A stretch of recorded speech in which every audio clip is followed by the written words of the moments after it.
আর জুলাই জাদুঘর এটা তো সবই তো একটা নিয়ম মতো চলবে। জুলাই জাদুঘরে কোনো কমিটি ছিল না, মানে কমিটি ছিল না, পরিচালনা কমিটি ছিল আগে অন্তর্বর্তী সরকারের, সেই কমিটিটা একটু এলোমেলো অবস্থা ছিল। আমরা নতুন করে পার্লামেন্টে বিল এনে আমরা সেইটাকে নতুনভাবে তৈরি করেছি। সেই আলোকে গতকালকে গেজেট হয়ে গেছে, আমাদের কমিটি হয়ে গেছে।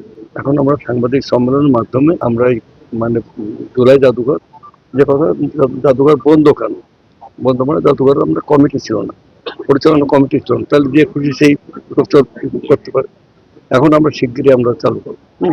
যে গত 18-20 বছর যাবৎ এখানকার শিক্ষা, শিল্প, সংস্কৃতি, অর্থ ব্যবস্থা, আইন ব্যবস্থা, civil administration, police administration, bank, বিমা সব কিছু মানে ধ্বংসস্তূপে পরিণত হয়, সব লুটপাট করি।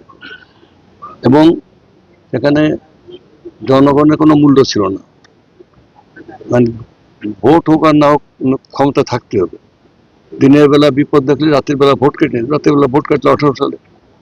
সেখানে আপনার নির্বাচন ছিল প্রশ্নবিদ্ধ।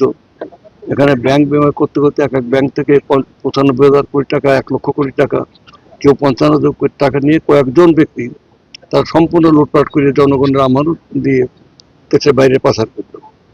আচ্ছা, তাহলে এখন আমাদের কাছে যেটা দাঁড়ালো যে একদিকে হলো লক্ষ লক্ষ কোটি টাকা লুটপাট, শিক্ষা ব্যবস্থা হলো যে পরীক্ষার খাতায় লিখুক আর না লিখুক 98% পাস করে দিতে হবে, তেমন শিক্ষা শেষ।